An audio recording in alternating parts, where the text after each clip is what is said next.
Assalamualaikum warahmatullahi wabarakatuh. Kaifa halukum jami'an? Insyaallah bi khairin. Alhamdulillah, untuk pertemuan kali ini kita akan belajar tentang klasifikasi makhluk hidup. Benda-benda yang ada di alam semesta ini terdiri atas benda hidup atau makhluk hidup dan benda tak hidup. Manusia, hewan, dan tumbuhan merupakan kelompok makhluk hidup. Makhluk hidup dan benda tak hidup atau benda mati dibedakan dengan adanya ciri-ciri kehidupan. Contoh dari makhluk hidup yang pertama ada ular, katak, cabai, harimau, dan bunga mawar. Dari kelima gambar tersebut ada hewan dan tumbuhan. Nah, dari gambar tersebut kita bisa mengambil pertanyaan, dapatkah makhluk-makhluk tersebut dikelompokkan? Untuk menjawab pertanyaan tersebut, kita belajar dulu tentang klasifikasi makhluk hidup. Pengertian klasifikasi. Klasifikasi itu sendiri adalah pengelompokan makhluk hidup berdasarkan persamaan ciri, cara hidup, tempat hidup, dan daerah penyebarannya. Yang kedua, cara mengklasifikasikan makhluk hidup. Makhluk hidup dan benda tak hidup atau benda mati dibedakan dengan adanya ciri-ciri kehidupan. Makhluk hidup menunjukkan adanya ciri-ciri kehidupan antara lain bergerak, bernafas, tumbuh dan berkembang biak, memerlukan nutrisi, dan peka terhadap rangsangan. Sedangkan benda mati tidak memiliki ciri-ciri tersebut. Ciri-ciri makhluk hidup yang pertama adalah bernafas. Bernafas menghirup udara yang diantaranya mengandung oksigen atau O2 dan mengeluarkan udara dengan kandungan karbon dioksida atau CO2 yang lebih besar dari yang dihirup. Kedua, memerlukan makan dan minum.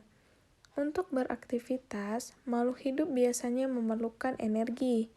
Untuk memperoleh energi, makhluk hidup mendapatkannya dari makanan dan minuman. Yang ketiga, bergerak. Tubuh dapat melakukan aktivitas karena memiliki sistem gerak. Sistem gerak terdiri atas tulang, sendi, dan otot. Ketiganya bekerja sama membentuk sistem gerak. Keempat, tumbuh dan berkembang. Tumbuh merupakan perubahan ukuran organisme karena bertambahnya sel-sel dalam setiap tubuh organisme yang bisa diukur oleh alat ukur atau bersifat kuantitatif. Contoh, bertambahnya tinggi dan bertambahnya massa tubuh. Sedangkan berkembang merupakan salah satu perubahan organisme ke arah kedewasaan dan biasanya tidak bisa diukur oleh alat ukur atau bersifat kualitatif.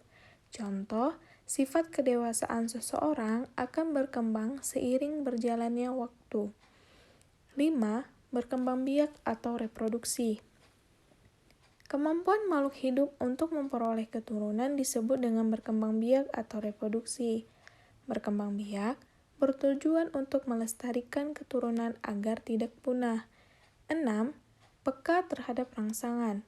Peka terhadap rangsangan yaitu kemampuan diri untuk memberikan tanggapan terhadap rangsangan yang diterima. Kemampuan menanggapi rangsangan disebut dengan iritabilitas. Iritabilitas merupakan kemampuan makhluk hidup untuk menanggapi rangsangan. Hewan dan manusia dilengkapi dengan alat indera untuk menanggapi rangsang, seperti hidung untuk mencium bau, mata untuk melihat, dan telinga untuk mendengar. 7. Menyesuaikan diri dengan lingkungan. Kemampuan makhluk hidup untuk menyesuaikan diri dengan lingkungan disebut dengan adaptasi. Contohnya, tumbuhan yang hidup di tempat kering atau sedikit mengandung air memiliki daun yang sempit dan tebal. Sedangkan tumbuhan yang hidup di tempat basah banyak mengandung air atau memiliki daun lebar dan tipis. Selanjutnya, dasar-dasar klasifikasi makhluk hidup. Yang pertama yaitu klasifikasi makhluk hidup berdasarkan persamaan ciri dan perbedaan yang dimilikinya. 3. Perbedaan manfaat. Perbedaan manfaat yaitu klasifikasi makhluk hidup berdasarkan manfaat, ukuran, tempat hidup, dan cara hidupnya. Sedangkan yang keempat yaitu ciri morfologi, yaitu didasarkan dari bentuk tubuh, dan anatomi didasarkan dari alat dalam tubuh. Selanjutnya ada tujuan dari klasifikasi. Yang pertama, untuk mengetahui hubungan kekerabatan makhluk hidup.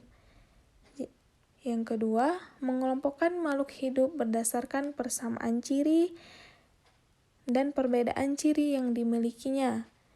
Kemudian yang ketiga, untuk mendeskripsikan ciri-ciri makhluk hidup untuk membedakan tiap-tiap jenis agar mudah untuk dipahaminya. Mendeskripsikan ciri-ciri suatu jenis makhluk hidup untuk membedakannya dengan makhluk hidup dari jenis yang lain. Manfaat klasifikasi. Yang pertama, untuk mempermudah dalam mempelajari organisme yang beraneka ragam, dan kedua, mengenal berbagai spesies dengan ciri-cirinya. Selanjutnya, macam-macam klasifikasi. Yang pertama, sistem alami. Berdasarkan ciri morfologi atau bentuk tubuh, anatomi, alat dalam tubuh, dan fisiologi, hal yang bisa kita lihat secara langsung. Yang kedua, sistem buatan, berdasarkan ciri yang mudah dilihat. Yang ketiga, sistem filogoni, yaitu berdasarkan hubungan kekerabatan dilihat dari ukuran, tempat hidup, dan cara hidupnya. Urutan takson dalam klasifikasi. Takson sendiri adalah tingkatan unit atau kelompok makhluk hidup yang disusun mulai dari tingkat tertinggi hingga tingkat terendah. Yang pertama ada kingdom. Kingdom atau kerajaan, tingkatan takson tertinggi dengan jumlah anggota takson terbesar. Organisme di bumi dikelompokkan menjadi beberapa kingdom, antara lain kingdom animalia atau hewan, kingdom plantae atau tumbuhan, kingdom fungi atau jamur, kingdom monera, dan kingdom protista.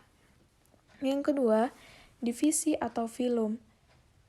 Takson yang berada di bawah kingdom, divisi digunakan untuk takson tumbuhan, sedangkan filum digunakan untuk takson hewan. Yang ketiga, kelas. Kelas biasanya ditandai dengan nama kelas menggunakan akhiran yang berbeda-beda. Contohnya, untuk akhiran Edonae ditujukan untuk tumbuhan berbiji tertutup. Keempat, ordo atau bangsa.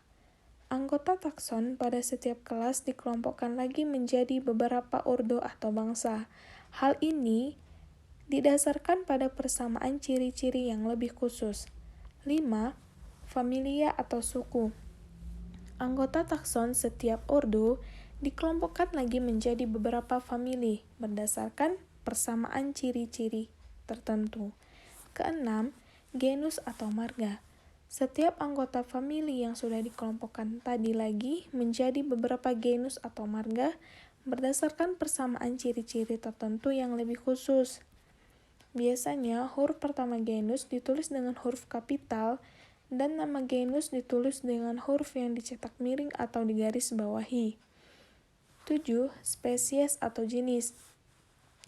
Spesies merupakan tingkatan takson paling dasar atau terendah. Anggota takson spesies memiliki paling banyak persamaan ciri dan paling sedikit memiliki perbedaan ciri. Selanjutnya, pemberian nama atau tanda nama untuk makhluk hidup. Pertama, berdasarkan binomial nomenklatur atau tata nama binomial. Tata nama binomial merupakan aturan penamaan baku bagi semua organisme atau makhluk hidup yang terdiri dari dua kata. Binomial berarti dua nama, dan sistem taksonomi atau biologi dengan mengambil nama genus atau marga dan nama spesies atau jenis. Yang kedua, terdiri dari dua kata bahasa Latin. Ketiga, kata pertama biasanya mewakili kata genus. Keempat, kata kedua, jenis atau petunjuk spesies. Yang kelima, dicetak miring atau garis bawah. Contohnya untuk zeamais yaitu bahasa Latin dari jagung. Zea mays dapat ditulis dengan dicetak miring atau digaris bawahi. Dengan catatan, Zea merupakan nama genus harus ditulis dengan huruf kapital awalnya, dan nama genus dapat dicetak miring atau digaris bawahi. Zea itu merupakan kata pertama untuk penunjuk genus, sedangkan mays kata kedua untuk penunjuk spesies. Sekian hari ini kita belajar tentang klasifikasi makhluk hidup. Semoga apa yang Ibu sampaikan bermanfaat dan anak-anak Ibu semuanya mengerti. Ibu akhiri pertemuan hari ini dengan mengucapkan Assalamualaikum warahmatullahi wabarakatuh.